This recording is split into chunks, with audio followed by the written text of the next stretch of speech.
우리가 함께 읽은 이 잠언서 7장 말씀과 또 잠언서 8장 말씀을 통해서 하나님께서 주시는 은혜를 우리가 함께 나누기를 원합니다. 여러분, 이 잠언서 7장과 이 8장 이 말씀은 사실 두 여인에 대한 이야기를 기록을 하고 있습니다. 솔로몬은 이 비유를 통해서 하나님의 영혼을 유혹하고 죽게 하는 엄녀가 있는가 하면 또 이 사람의 영혼을 살리는 지혜로운 여인이 있다, 그렇게 설명을 해요. 그래서 이제 두 장이 연결되어 있기 때문에 내용이 좀 많지만 같이 말씀을 나눕니다. 먼저 우리 잠언서 7장 말씀을 살펴볼 텐데요. 여러분, 잠언서 7장 말씀에는 사람의 영혼을 유혹하는 엄란한 여자가 있다, 엄녀에 대해서 기록을 하고 있습니다. 여러분, 이 엄녀에 대한 이야기는 이미 잠언 5장에도 나왔을 거예요. 6장 20절 이하에도 나왔었습니다. 두 번이나 나왔었는데 또 이 한 장 전체를 7장에 다루고 있는 거예요.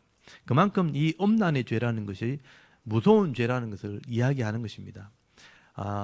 사실은 이제 이게 육체적인 음란을 의미하기도 하는데 더 한 번 더 좀 생각해 보면 영혼을 타락시키는 모든 죄를 음란의 죄를 통해서 비추어서 설명하는 거예요. 비유라고 보시면 됩니다.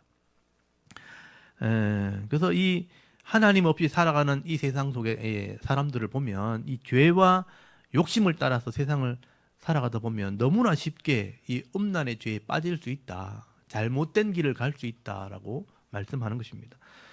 그래서 솔로몬은 아직 경험이 부족한 정말 아이들에게 또 젊은이들에게 분명한 삶의 기준을 지금 가르쳐주고 있는 것입니다. 먼저 솔로몬은 하나님의 말씀의 기준, 이 하나님의 이 변하지 않는 말씀을 마음에다 새겨야 될 것을 먼저 교훈을 하게 되는데요.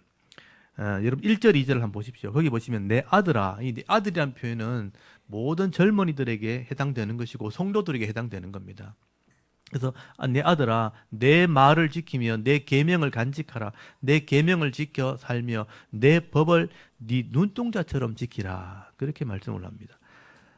제가 계속해서 말씀을 드렸지만 이 솔로몬이 말하는 이 계명이란 말, 이 명령이란 말이고 또 여기 법이란 말은 토라라는 뜻이에요. 토라. 토라는 것은 모세오경, 율법을 얘기하는 것입니다. 그래서 제가 이 말씀들을 제가 계속 보여드리는데요. 이 토라라는 게 모세오경입니다. 그래서 이게 우리나라 말로는 법이라고 기록되어 있지만 히브리 원문에는 토라라고 분명히 기록되어 있기 때문에 이 토라는요, 그러니까 이스라엘 사람들이 읽을 때는 그냥 인식이 돼요. 모세오경 이렇게 되는 거예요. 하나님의 이 모세오경은 변하지 않는 법이다, 진리다, 기준이다. 그래서 이걸 간직해야 된다. 어떻게 해야 되냐? 이 솔로몬은 비유로 설명하죠. 네 눈동자처럼 지키라, 이렇게 설명해요. 사람의 눈동자는요, 이 자율신경 때문에 저절로 감깁니다. 그러니까 철저하게 보호한다는 뜻이에요. 여러분 스스로가 여러분 눈동자를 못 만져요. 만지려고 하면 알아서 감겨요. 그래서 철저하게 이 눈동자를 지켜나가는 것입니다. 그래서 이 하나님 말씀을 철저하게 네가 가지고 있어야 된다. 그래서 이 눈이 세상을 보는 것처럼 말씀으로 세상을 보게 한다, 이런 의미가 있는 거죠. 그래서 지금도 유대인들은요, 이 율법 토라는요 철저하게 보관을 하고 있습니다. 철저하게 소중하게 다루고 있는데 이걸 예전에는 두루마리에 감아가지고 썼거든요. 두루마리에 감아서 썼기 때문에 이거를 토라, 스크롤, 감아놓는 롤이라 그렇게 얘기해요. 그래서 제가 토라 스크롤 입으로 제가 가져왔습니다. 이게 토라 스크롤입니다. 열면 토라가 들어있죠. 요거는 모형인데 큰 거는 너무 비싸기 때문에 못 사고 모형을 사간 거예요. 모세오경을 쓴 두루마리를 딱 이렇게 보석 같은 함에 넣어놨죠. 여러 종류가 있는데 제가 그림을 좀 보여드릴게요. 이게 진짜 토라 스크롤입니다. 이걸 집에 보관을 하고 있고 항상 이것을 펴서 읽습니다. 실제로 읽는 성경이에요. 그래서 이게 작지 않은 크기죠. 꽤 큽니다. 굉장히 커요. 이거를 어깨에 울러매고 다니고 성인식을 할 때, 특별히 아이들이 13살 되면요, 이 토라를 어깨에 울러매고 이렇게 다닙니다. 이걸 내가 가지고 있다, 내 마음에 새겼다, 이런 뜻이에요. 그래서 13세 되기 전까지는요, 이 토라를 다 암송을 합니다. 그러니까 전체를 다 암송하지 못하지만 신명기 6장 5절에 있는 말씀을 다 암송을 합니다. 그래서 중요한 말씀들을 암송을 해가지고 이 말씀을 내 마음에 새겼다. 머릿속에 기억을 했다 하면서 토라를 들고 다닙니다. 그래서 유대인들은 항상 이게 절기가 되면 이 토라 스크롤을 들고 나옵니다. 그래서 이 말씀을 내가 가지고 있다 하는 것을 기억하는 거예요. 예, 여기 젊은이도 토라 스크롤을 들고 있고, 이걸 들고 다니고 소중하게 보관하고 있는 것을 보게 됩니다.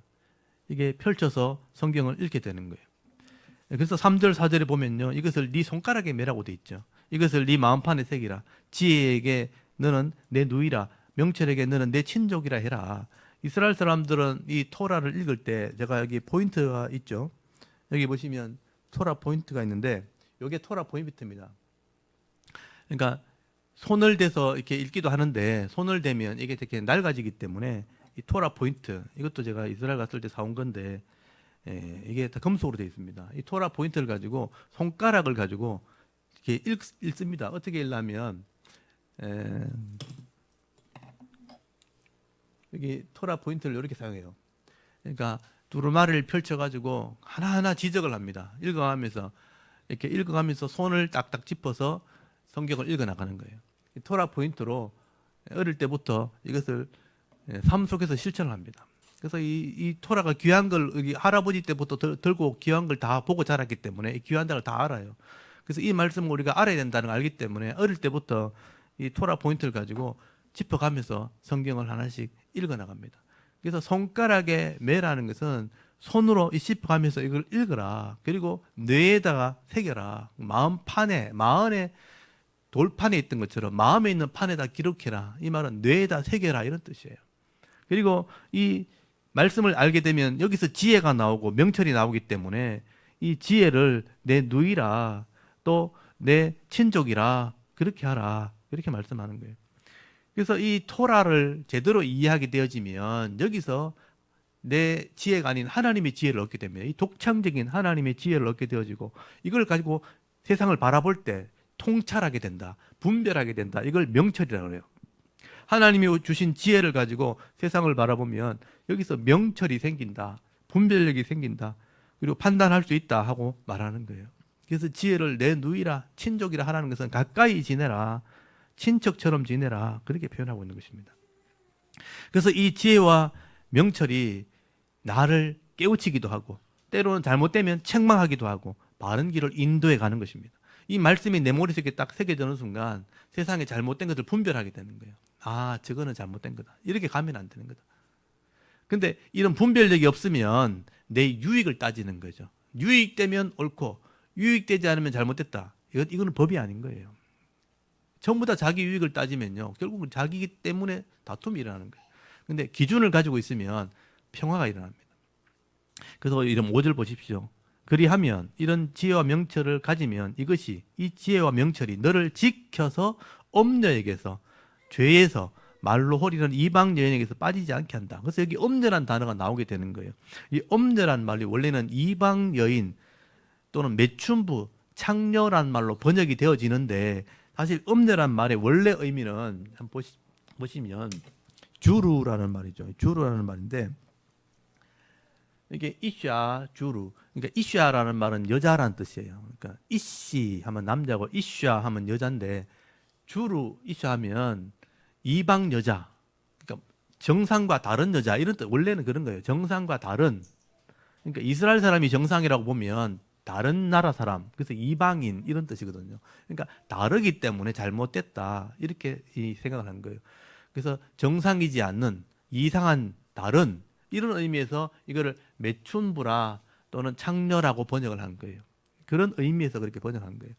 그리고 여기 보면 노크리라는 말인데, 이것도 이방 여자라는 뜻이에요. 이방 여자인데 매춘부라 말로 번역을 하게 되는 것입니다.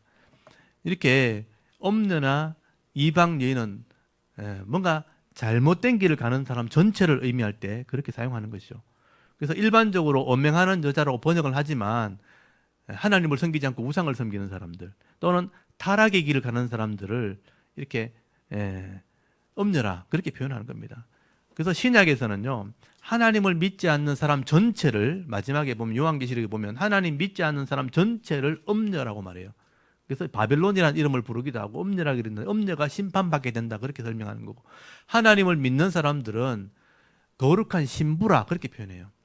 똑같은 여자인데 하나님을 믿지 않고 다른 길을 가면 엄녀라 이렇게 표현하고 하나님을 믿으면 남편의 신부가 되는 거룩한 신부라 그렇게 표현을 하게 되는 것입니다. 어쨌든 이 솔로몬은 내 마음에 하나님의 지혜와 명철을 소유하게 되면 이런 분명한 기준을 가지게 되어지면 이런 엄녀의 유혹이나 세상의 죄의 유혹으로부터 나를 이 말씀이 이 지혜가 나를 지킨다 그렇게 말하는 것입니다. 그래서 이 솔로몬은 이런 엄난의 죄가 얼마나 무서운지 또 하나님 말씀을 배우지 못하고 이 지혜와 명철이 없는 이런 길을 가는 한 청년 타락한 모습을 이제 비유로 설명을 하게 되는 거예요. 여러분 6절부터 7절까지 나오는 것은 비유입니다. 비유. 그래서 이렇게 어리석으면 이런 사망의 길을 갈 수 있다. 6절 한번 보십시오. 내가 내 집 들창, 창문으로 살창, 살이 있는 이 창문으로 내다보다가 한 어리석은 자, 지혜 없는, 이 말씀이 없는 한 청년을 보았다. 이렇게 설명해요. 비유로 설명하는 겁니다.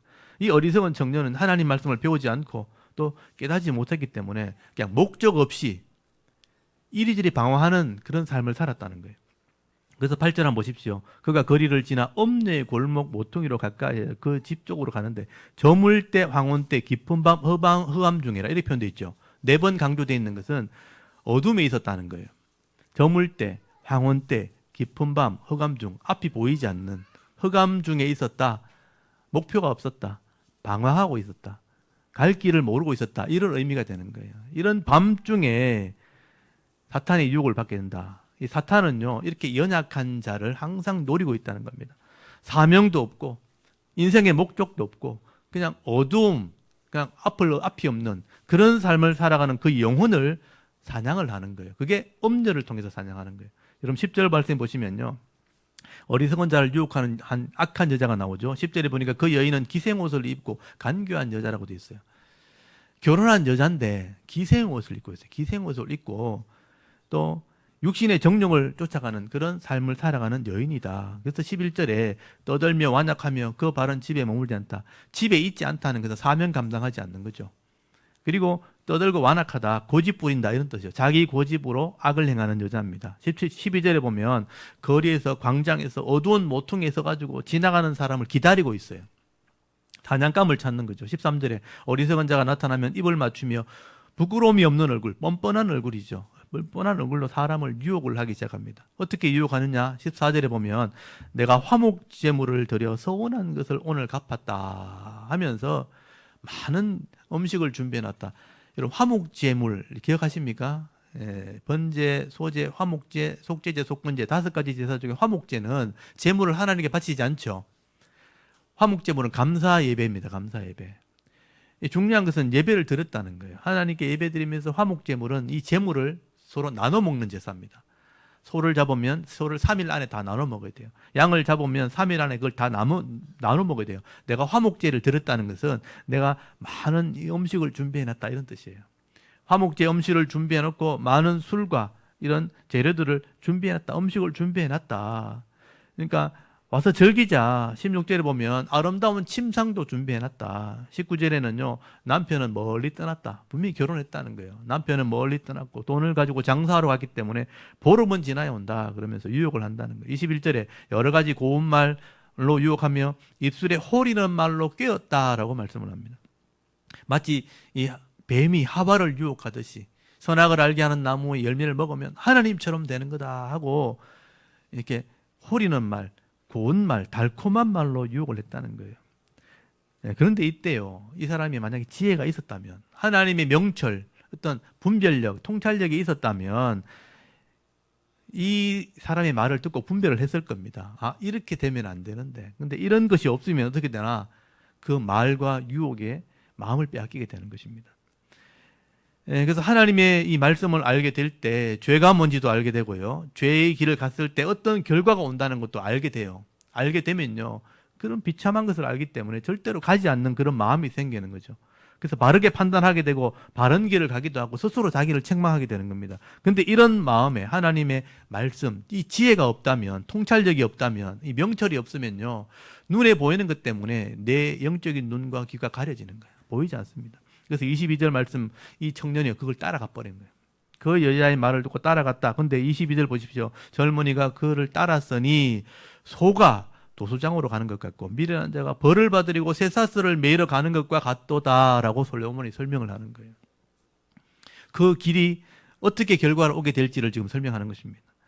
솔로몬은 이 젊은 청년이 어리석은 결정을 하고 이때 어리석은 선택을 하게 되어질 때 어떻게 되는가? 죽으러 가는 거예요. 스스로 쇠사슬에 매여 죄의 종이 되러 가는 것입니다. 죄의 길을 가게 되면 잠깐의 쾌락은 있을 수 있어요. 즐거움은 있을 수 있어요. 그건 잠깐의 즐거움이에요. 근데 그 즐거움으로 말미암아 죄가 드러나게 될 때 어떻게 되는가? 소가 도수장에 가는 겁니다. 반드시 죽게 되는 거예요. 자기가 수갑을 차고 감옥에 들어가는 것 같다. 그렇게 설명하는 것입니다. 여러분 23절 한번 보십시오. 필경은 어떻게 되는가? 반드시 이렇게 되는데 화살이 그 간을 뚫게 되리라. 새가 빨리 그물로 들어가되 그 생명을 잃어버릴 줄을 알지 못함과 같으니라. 그렇게 말씀을 하게 됩니다. 솔로몬이 이런 한 청년의 이야기를 지금 실감나게 지금 비유로 이야기하는 것은 이 자기 아들들에게 또 젊은이들에게 이 엄난의 죄, 잘못된 길을 가는 것이 얼마나 위험한가 하는 것을 지금 설명을 하려고 그렇게 하는 것이죠. 경고하는 것입니다. 여러분 25절 보십시오. 이제 아들들아 그러죠. 젊은이들아, 청년들아, 성도들아, 내 말을 듣고 내 입의 말에 주의하라. 네 마음이 엄녀의 길로 치우치지 말며 그 길로 미혹되지 말지어다. 엄녀의 길이죠. 엄녀의 길. 그 길, 그 방법, 그 길로 가지 마라. 네 마음을 거기서 지켜야 된다. 당시에도 많은 사람들이요, 이런 어리석은 죄의 길을 가다가 수치를 당하기도 하고 수없이 죽임을 당했다는 거예요. 성경에도 이런 죄의 길을 가다가 죽음을 당한 사람들의 이야기가 많이 기록이 되어 있어요. 그러니까 아는 만큼 이걸 알게 되는 거예요. 이렇게 죽은 사람이 많구나. 엄난의 길을 갔다가 잘못된 신앙의 길을 갔다가 이렇게 비참하게 되는 말로를 알게 되는 거예요. 그래서 27절에 보면요, 그의 집이 스올의 길이라고 되어 있어요. 그냥 단순히 수치당하는 정도가 아니에요. 지옥이에요. 지옥. 스올은 지옥을 뜻하는 거예요. 지옥의 길이라 사망의 방으로 내려가느니라 라고 말씀을 하게 되는 것입니다. 여러분 결국 이 엄난의 죄를 짓는 것은 지옥의 길이고 사망의 길이 되는 것입니다. 여러분, 이 엄난의 죄라는 것은 본능적인 죄, 내 속에 있는 본능적인 죄를 말하는 거예요. 이 죄의 길을 유혹을 따라서 가게 되어지면 젊은 사람이나 나이 많은 사람 아무 상관없습니다. 다 멸망의 길을 가게 되는 것입니다. 그러니까 어릴 때도 어릴 때 유혹이 있는 거예요. 어릴 때 유혹을 넘어가면 청년 시절을 망하는 겁니다. 청년 시절의 유혹을 넘어가면 중년 시절에 망하는 거예요. 중년 시절에 넘어가면 노년이 망하는 거예요. 노년 시절에 넘어가면요, 인생이 망하는 겁니다. 그렇게 그 나이마다 그런 유혹이 있는 거예요. 그런 잘못된 길을 우리가 유혹한다는 거죠. 결국 돌아올 수 없는 길이고, 시간이라는 것은요, 돌아올 수 없는 겁니다. 한번 그렇게 지나가 버리면요, 돌이킬 수 없어요. 그리고 시간을 허비하고 인생을 허비하게 되는 것입니다. 얼마 전에도 유명한 정치인이 한번 스스로 안 좋은 선택을 했죠. 왜 그렇게 했습니까? 지위와 명성을 다 가지고 있었는데 엄난 때문이에요. 엄난 때문에. 그게 드러난 겁니다. 과거에 했던 엄난이죠. 들춰버리니까 스스로 감당이 안 되는 것 같아요. 그런 결정을 해서. 그런 사람이 한둘이 아니죠. 이름을 제가 거명하기가 좀 부끄럽습니다. 제가 방송에 나가기 때문에. 정치인들 중에서 지위를 가지고 있었고 권력을 가지고 있었는데 그 지위와 권력을 가지고 자기 욕심을 감추지 못하고 이루려고 하다가 결국은 드러나게 되니까 감당이 안 되는 거죠. 그래서 실제로 감옥에 가기도 하고 또 스스로 잘못된 선택을 해서 인생을 마감하기도 하는 거예요. 왜 그렇게 되는 겁니까? 몰라서 그랬을까요? 아니죠. 잘못된 길을 가는 것을 선택했기 때문에, 지혜가 없었기 때문에, 명철이 없었기 때문입니다. 여러분, 당시 솔로몬 왕은요, 권력자가 되어서 이런 모습을 수없이 봤을 겁니다. 그래서 지금 3절 말씀에 보면 아까 말했던 것처럼 손가락에 이걸 좀 매야 된다. 반드시 말씀으로 그것을 읽었고 마음에 새겨야 된다. 내 머리에 기억해야 된다. 그러면 이 말씀이 결국 지혜와 명철을 얻게 해서 그 엄난의 죄를 가지 않도록, 그게 빠지지 않도록 인도해 간다라고 말씀을 하게 되는 거예요. 여러분, 구약에서는 이렇게 지혜를 가지고 설명을 하잖아요. 신약에 넘어가면 사도 바울이 이런 엄난의 길을 가지 말라는 것을 성령을 통해서 설명을 하게 됩니다. 여러분, 에베소서 5장 3절에 보면요, 엄행과 온갖 더러운 것과 탐욕은 너희 중에 그 이름조차 부르지 말라. 이는 성도의 마땅한 바니라. 성도가 되었다면 그렇게 하면 안 된다. 신약에도 똑같은 설명을 해요. 알아들을 수 있도록.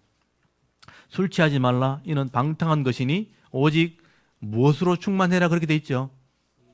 술 취하지 말라. 이는 방탕한 것이니 오직 성령의 충만함을 받으라. 성령으로 설명을 해요. 지혜로 구약에는 설명하지만 신약에는 성령으로, 성령이 말씀을 깨닫게 하는 영이기 때문에 이 성령을 통해 하나님 말씀을 깨달아 내 마음에 새겨 놓으면 이 하나님 말씀이 지혜와 명철이 있게 하고 이 죄의 길을 가지 않도록 나를 이기게 한다라고 설명을 하는 것입니다. 이게 진짜 능력입니다. 오늘 저와 여러분도 이 죄의 욕심이 우리를 유혹하고 넘어뜨리려고 지금 달려들고 있는 겁니다. 눈에 보이는 것, 귀에 들리는 것, 이 모든 것들이 우리의 있는 이 영혼의 이 복을 빼앗으려고 달려드는 겁니다. 그럴 때마다 이 하나님 말씀을 내 마음에 잘 채우셔야 돼요. 채운 만큼 능력이 생기는 겁니다. 그 말씀의 인도를 따라 우리가 살아가게 될 때 거룩한 삶, 의로운 삶, 부끄럽지 않는 그런 삶을 살아갈 수 있는 저와 여러분의 이런 영적인 삶의 모습이 되실 수 있기를 바랍니다. 아멘. 그리고 우리 잠언 8장을 한번 보십시오. 8장에는요, 이 엄녀와 대조되는 다른 여인이 하나 소개가 됩니다. 이게 지혜와 명철이라는 여인입니다. 여러분, 이 지혜라는 단어와 명철이라는 단어는 제가 계속 앞에 한번 글자를 한번 보여줄까요? 지금 글자 앞에 나와 있는지 모르겠는데 이건 주로 엄녀라는 단어고요. 여기 지혜와 명철이라는 단어입니다. 근데 이 지혜와 명철이라는 단어가 호크마라는 말과 타본 우리 빈 원래는 이제 뭐 제가 이 히브리를 다 설명할 수는 없지만 여기 요게 빈이거든요. 빈이란 말이 원래 기본 어형이에요. 기본 어인데 그러니까 이해력, 통찰력 이런 뜻입니다. 그래서 타본이란 말로 여성형으로, 그러니까 이게 다 여성형으로 기록됐다는 게 중요한 거예요. 그러니까 지혜란 말과 타본이란 말, 이런 총명이란 명청이란 말들이 다 여성형으로 기록됐기 때문에 앞에 7장에 나오는 엄녀와 대조되는 단어예요. 그래서 또 다른 여인이 너희를 초청한다. 엄녀는 사탄의 유혹을 의미한다면 이 지혜라는 여인은 하나님의 능력을 의미하는 것입니다. 이 지혜가 너희를 부른다, 초청한다 그렇게 얘기하는 거예요. 그래서 오늘 잠언 8장에는요. 지혜란 여인과 명철이란 여인이 너희를 부른다. 길거리에서 성문에서 다 들으라고 너희를 부른다, 초청한다 그렇게 얘기하는 거예요.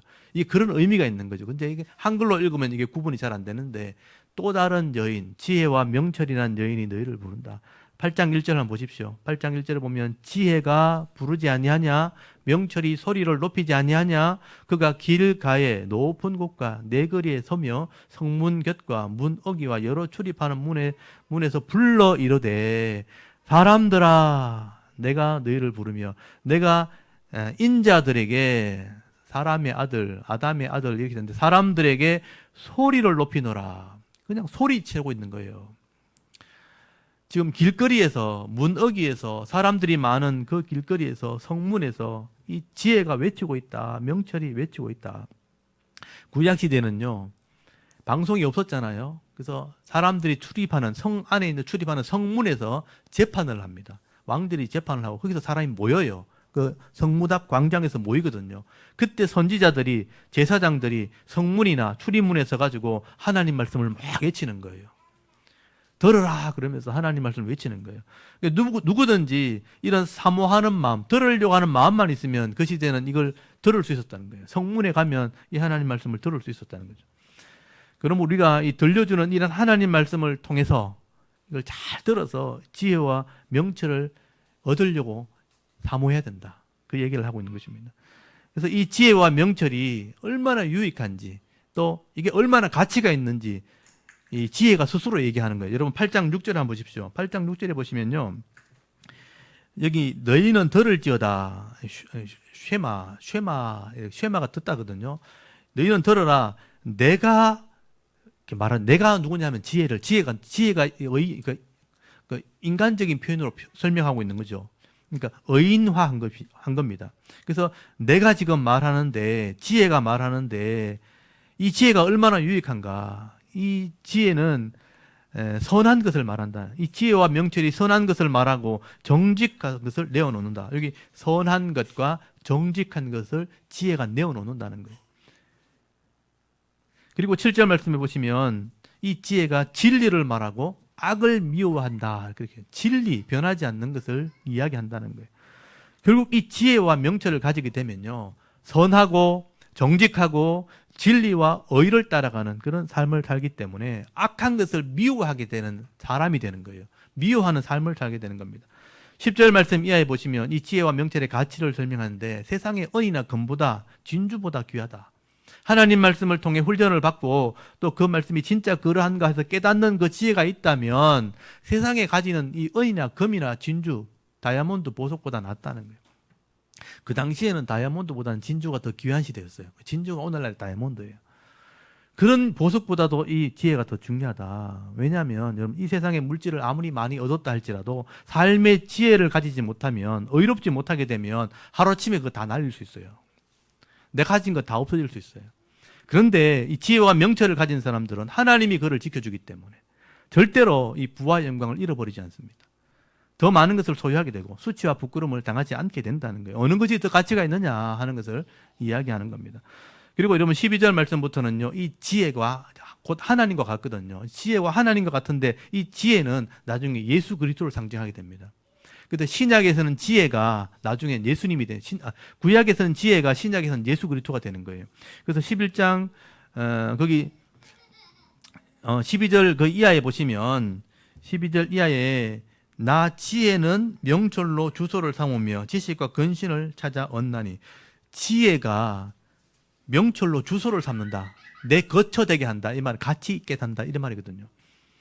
그래서 지혜가 명철을 가지게 되어지면 지식과 근신을 찾게 된다. 이 근신은 분별력을 의미하는 것입니다.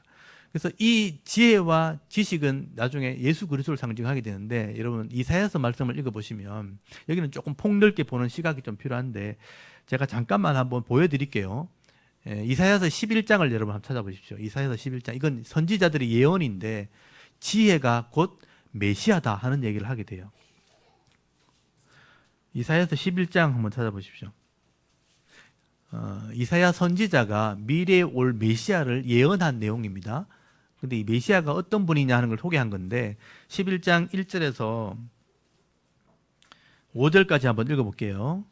11장 1절, 이사야서 11장입니다. 그래서 981페이지 11장 1절에서 5절까지 한번 읽어봅니다. 시작. 이새의 줄기에서 한 싹이 나며 그 뿌리에서 한 가지가 나서 결실할 것이요, 그의 위에 여호와의 영 곧 지혜와 총명의 영이요 모략과 재능의 영이요 지식과 여호와를 경외하는 영이 강림하시리니, 그가 여호와를 경외함으로 즐거움을 삼을 것이며 그의 눈에 보이는 대로 심판하지 아니하며 그의 눈에 귀에 들리는 대로 판단하지 아니하며 공의로 가난한 자를 심판하며 정직으로 세상의 겸손한 자를 판단할 것이며 그의 입의 막대기로 세상을 치며 그의 입술의 기운으로 악인을 죽일 것이며 공의로 그의 허리띠를 삼으며 성실로 그의 몸의 띠를 삼으리라. 아멘.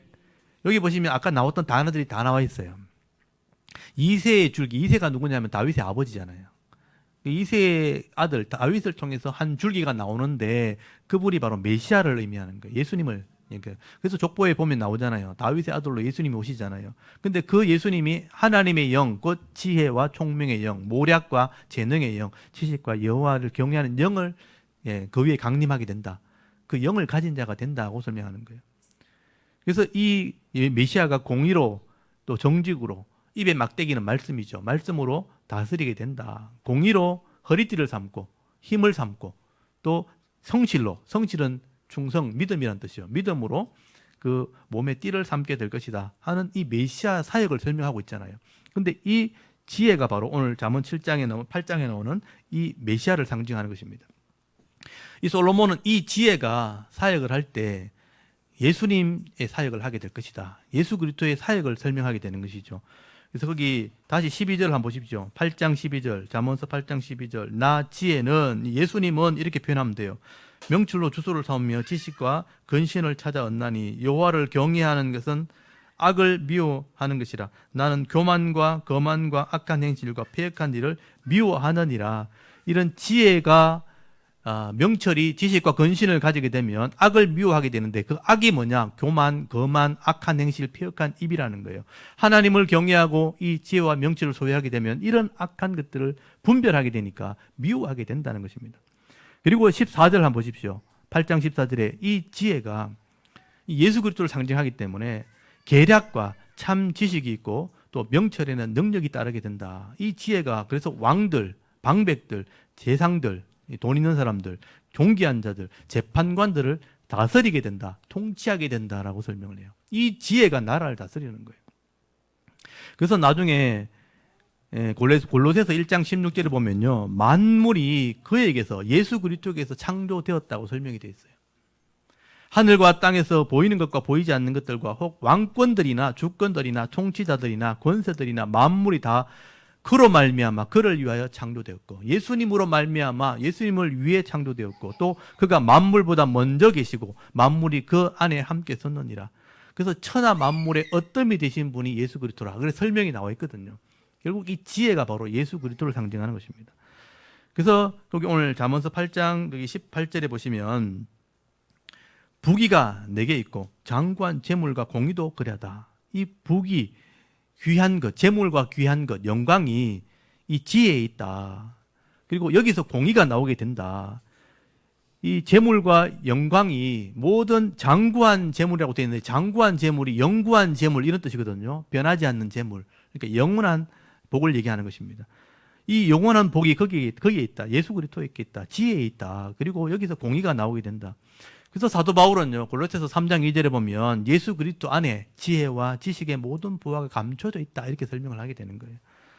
그래서 여러분 오늘 거기 21절 한번 보십시오. 8장 21절에 오늘 읽지 않았기 때문에 8장 21절을 보시면 거기 이는 나를 사랑하는 자, 지혜를 사랑하는 자가 재물을 얻어서 그 곳간에 채우려 함이니라.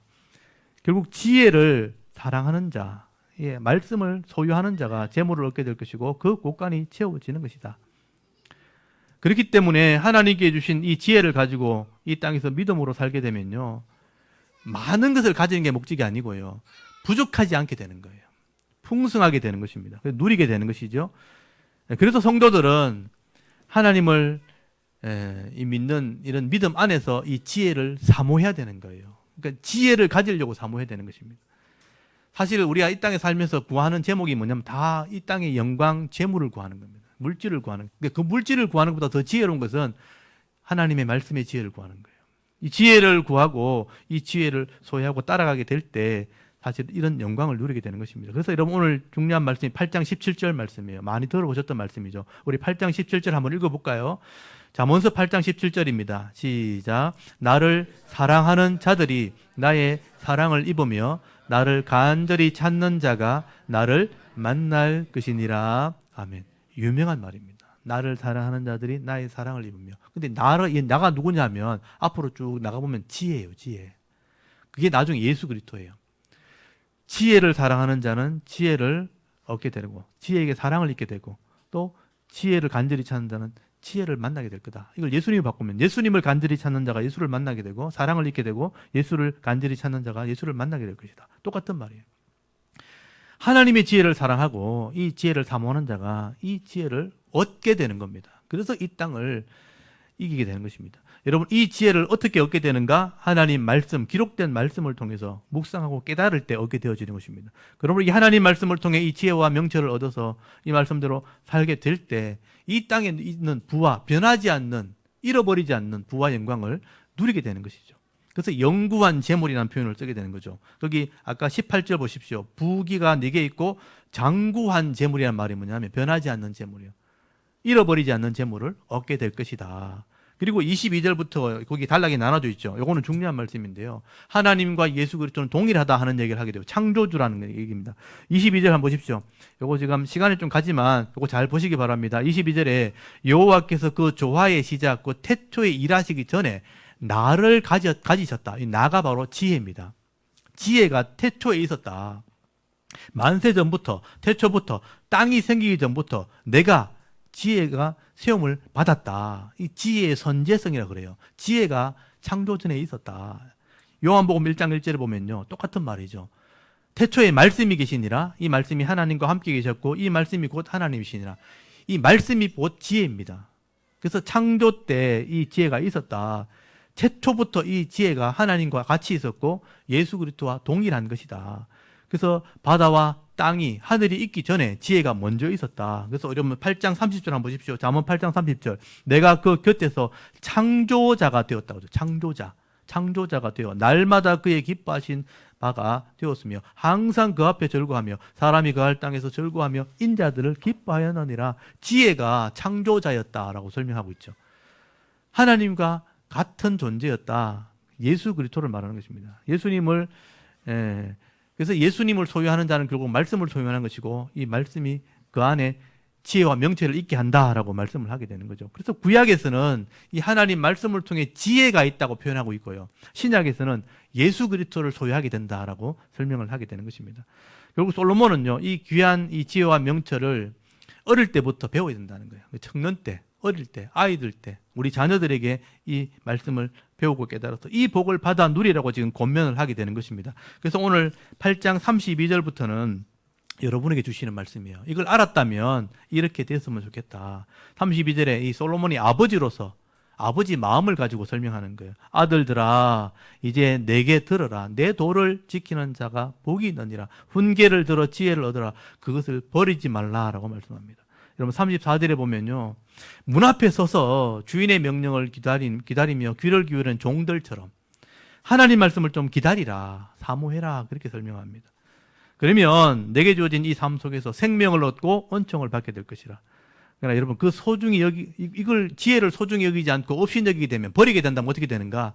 사망의 길을 간다. 여러분 35절 한번 읽어볼까요? 35절 36절 한번 읽어보겠습니다. 시작. 대저 나를 얻는 자는 생명을 얻고 여호와께恩寵을 얻을 것임이니라. 그러나 나를 잃는 자는 자기의 영혼을 해하는 자라.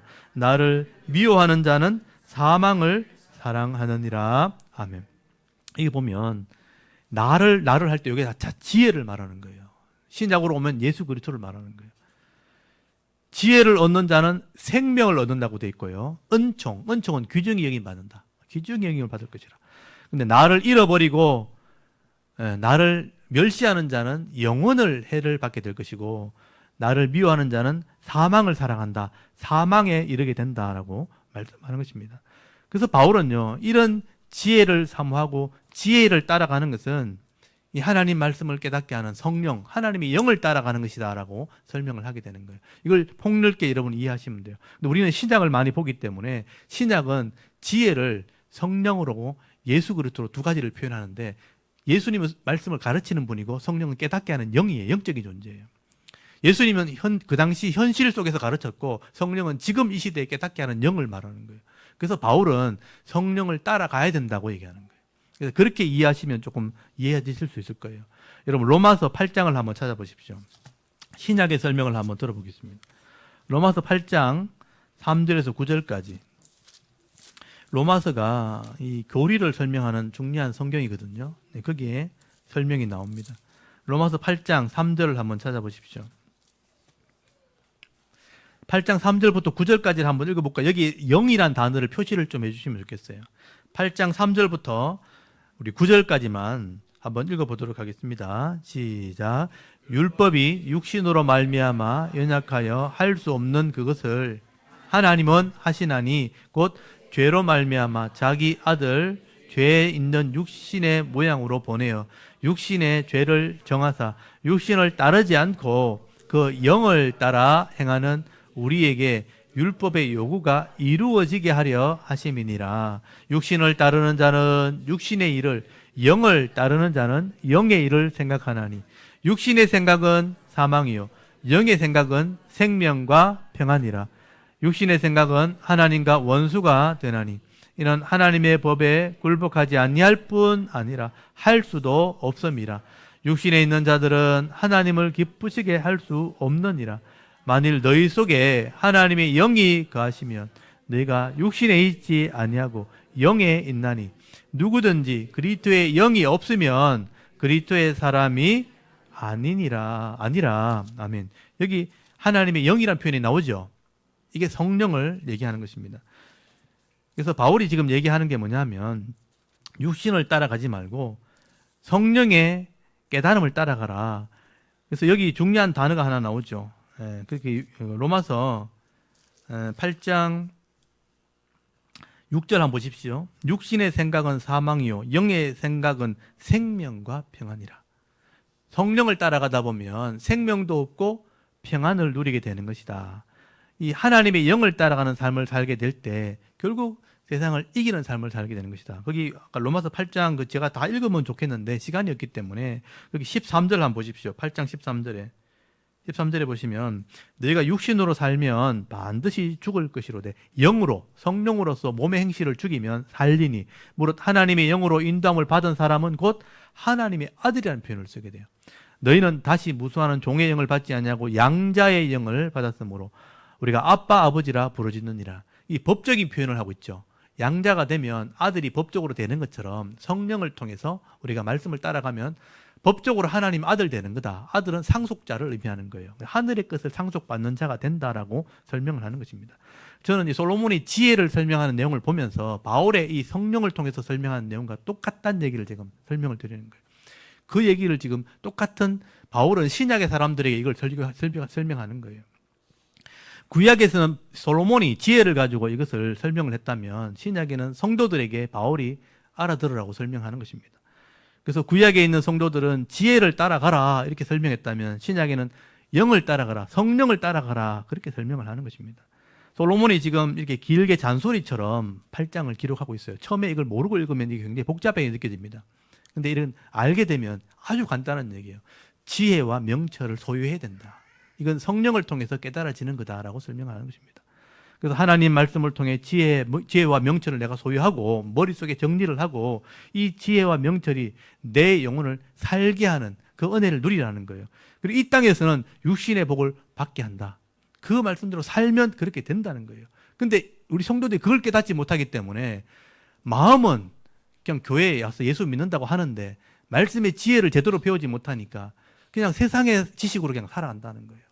그러니까 진짜 복이 임하지 않는 거예요. 진짜 평안이 임하지 않는 거예요. 세상 사람 근심하는 거 똑같이 근심하고 세상 사람 걱정하는 거 똑같이 근심하며 살아가는 거예요. 그게 하나님 보실 때는 안타깝다는 거예요. 어리석다는 거예요. 그래서 제대로 말씀을 배워야 된다. 그래서 제가 목사로서 66권의 말씀을 전체를 다 이게 통찰해서 보니까 쉽게 배울 수 있는 길이 있는데도 불구하고 너무 아예 겁을 먹고 배우려고 하지 않으니까 너무 많게 느껴지니까 잘 배우시라고. 이 말씀에서 지혜와 명철이 나오고 지혜와 명철을 소유하면 이 땅의 부귀영화 잃어버리지 않는 복을 누리게 된다라고 설명을 드린 겁니다. 저는 그것을 누리고 있는 거예요. 그것을 누리셔야 된다고. 그래야 성도가 될 수 있다고 말씀을 드리는 것입니다. 그래서 솔로몬의 이 잔소리 같은 이 말들 8장을 한번 잘 묵상해서 읽어보십시오. 저는 빠르게 지금 설명을 드렸기 때문에 천천히 묵상해 보시고 이 하나님 말씀을 통해 지혜와 명철이 뭔지를 고민하시고 그것을 소유하시고 이 지혜와 명철이 내 영혼을 살게 하는 그 복을 누리시고 이 땅의 부와 영광을 누리시길 바랍니다. 오늘도 이 솔로몬이 소개하는 지혜의 중요성을 다시 한번 여러분 깊이 묵상하시고요. 세상의 얄팍한 지식이나 쾌락을 쫓아다니기보다는 변하지 않는 이 하나님 말씀을 사랑하고 사모함으로 이 혼란한 세상 속에서도 하나님께서 주시는 이 부와 영광을 누리시고 또 빼앗기지 않는 이 복을 받아 누리면서 행복한 그리스도인의 삶을 살아갈 수 있는 저와 여러분의 이런 영적인 삶의 모습이 되실 수 있기를 주의 이름으로 축원합니다. 아멘. 우리 잠깐 기도드리겠습니다. 하나님, 오늘도 하나님 앞에 나와 우리가 예배하게 하시고